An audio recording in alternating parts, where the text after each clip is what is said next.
Yes, no, yes, well, yeah, no, yeah.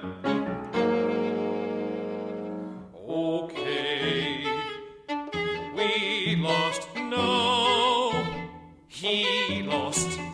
I did all I could for him. I shaped him as the potter shapes the pot.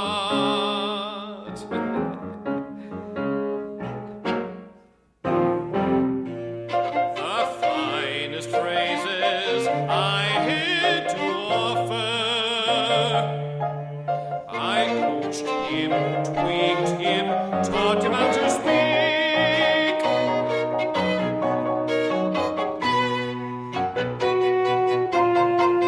How to walk as a senator into the room. To arrange the hairs on his head and to remove the ones from his ears. And how to kiss a snotty-nosed brat. I carefully crafted the keenest campaign to carry our cause to the White House. Perhaps.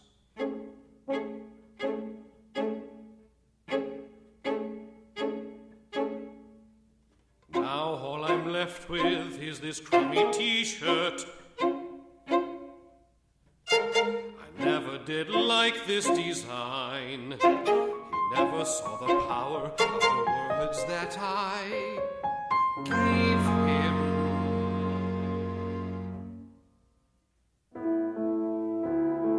Such, I suppose, is the life of a speechwriter. But why couldn't fate grant me a Reagan or a Kennedy? A great man of measure to mouth my melodious words. I could have shaped the very fabric of humanity.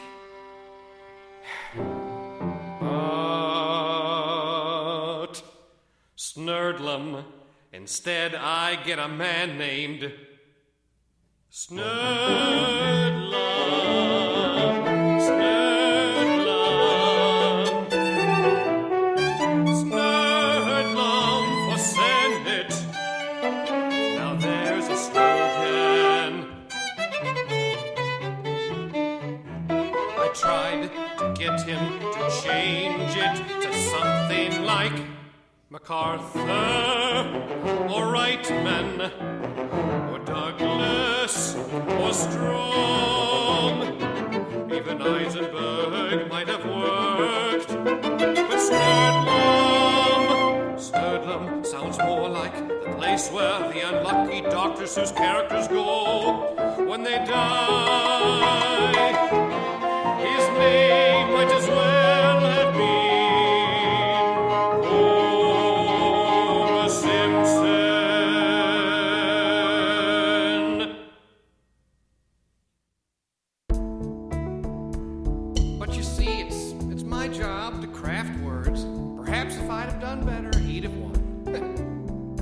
From the start, he was a dunce, but I thought he was retrievable. But his craft for word butchery is, as he puts it, preconceivable. I remember that day in September, we announced our intention to run. My speech that he read, the quintessence of genius, was Whitman, Angelou, and James Joyce all in one. For you see, the true genius of speech writing is to be as politically ambiguous as one can solemnly be.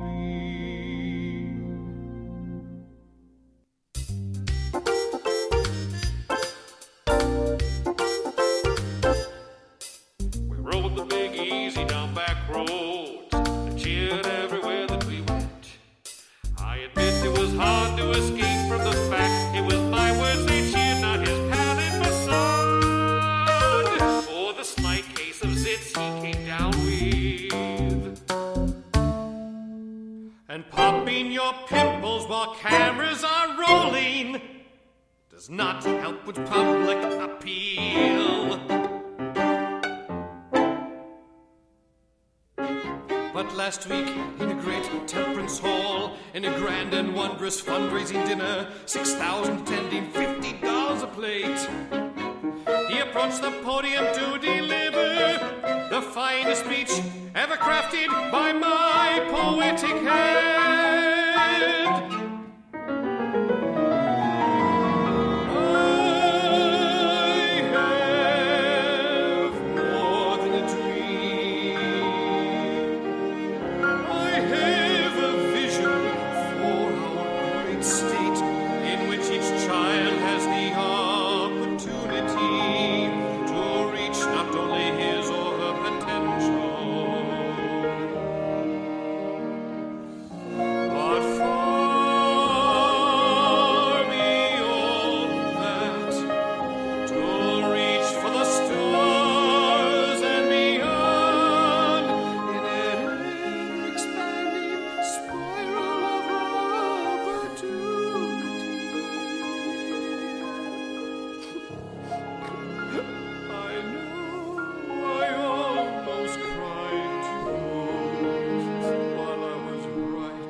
Was improperly shut down. He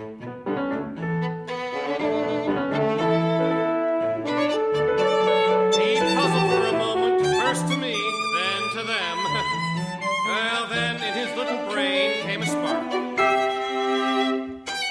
And what followed can best be compared to the feeling of seeing a loved one consumed by a shark. He proceeded to tell them that he would do his best to eliminate diarrhea and to see to it that every child is guaranteed the right to public emissions in private schools. He talked about exculpatory lunch programs and public idolatry. Then he remembered just a glimmer of my speech and said that every child had the right to spiral upwards until lunar gravity took over. Then all the people of the world would untie and regurgitate the universe. One might say that our campaign headed south that night in the boxcars of the city of New Orleans.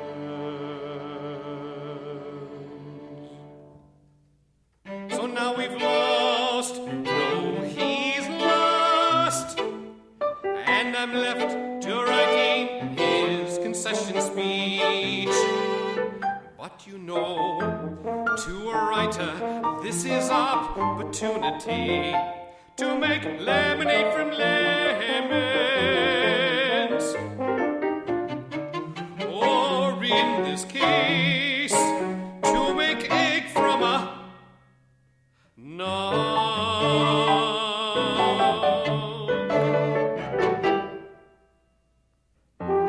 You got to think of an idea, come on. I'll harken back to great losers of late. I'll claim victory for his defeat. I'll win by his losing. I'll spin while he's snoozing. I'll not let it sour. I'll make it my hour. My finest hour.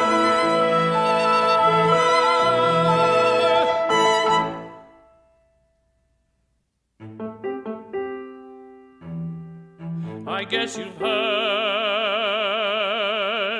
Yes. What exactly have you heard? I heard that you lost. Then we've heard the same.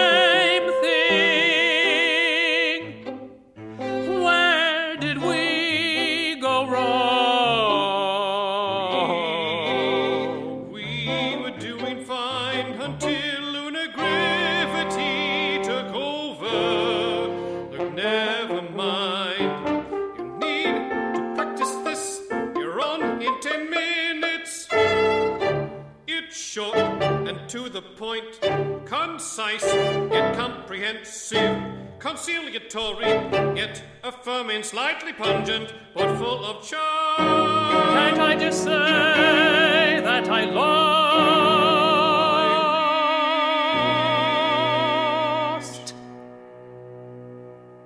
There comes a time in every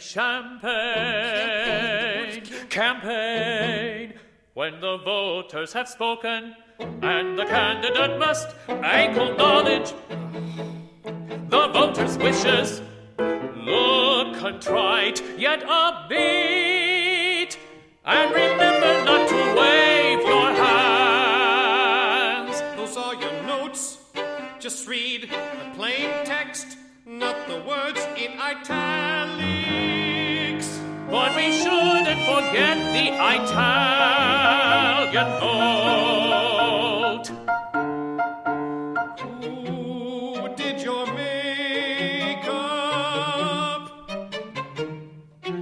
By now we have seen the results of 96 degrees of the precincts. Percent, it's 96%. 96% have spoken with their hearts and their minds. Your ad-libbing and your ad-libbing is what's brought us to this.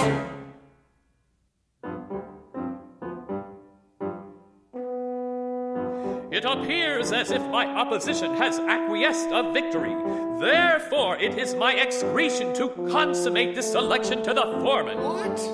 It is my excretion to consummate this election to the foreman. It's your duty to concede the election to your opponent. Right. The only regret lingulating my omniscience is my inability to obfuscate my gratitude at having lost to such a singularly venal example of putrefaction. I would also like to thank my mother. I think that needs to be in there. I think I smell brimstone. The only thing we have to fear is the fear of big, mean dogs. For who among us can say, who will retrieve the bone of life? Who among us will say, no, I will not use that soap product. It is too harsh. Who among us will say such things, I will. And though I have lost all personal respect, I will continue to dwindle into feeble oblivion. And I hope that you will follow me there. Thank you, and God bless the great state of Georgia. Snurdlum, will you please read my words? It is my hope that we can now come together and build that great future that I have described for all of you these past 14 months. Let the time of healing begin. Yes, read it like that.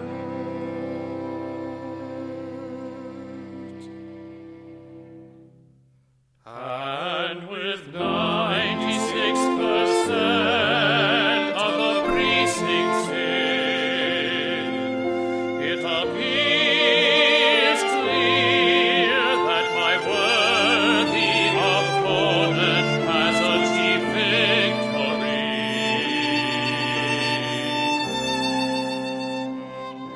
And I would like to congratulate him on a job well done, and ask him to keep in mind that he is a senator for all the people.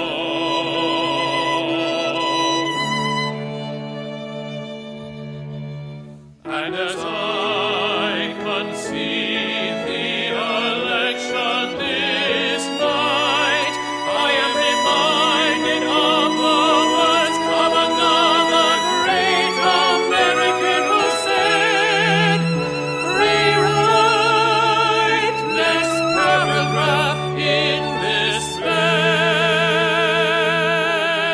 space. When finished, look at your audience and pause.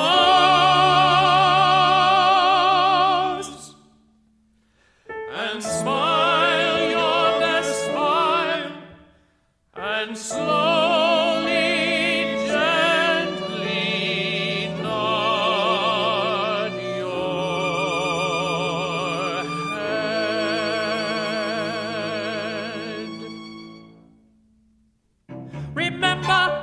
is the time for culpability and sarcasm.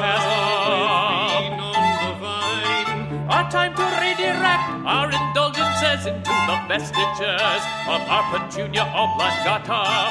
Yes, I am more than a loser tonight. I am hideous and I am inebriated.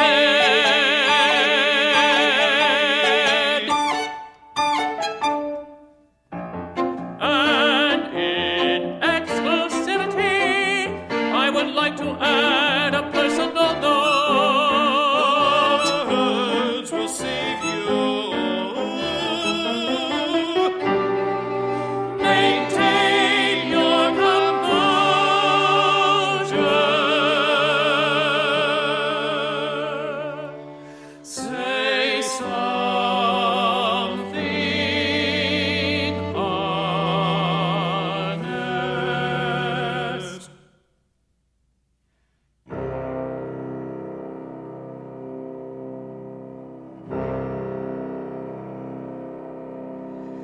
It is my extreme hopelessness that we all take comfort that the achy, breaky feeling we all feel right now might somehow emasculate itself into an opportunity.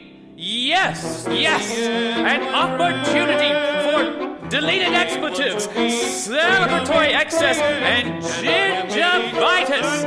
Thank you all for one and one for all, and to all a good night. Oh, and to each his own, to be or not to be. We need a bigger boat. We have met the enemy, and we are they. God bless us all, everyone!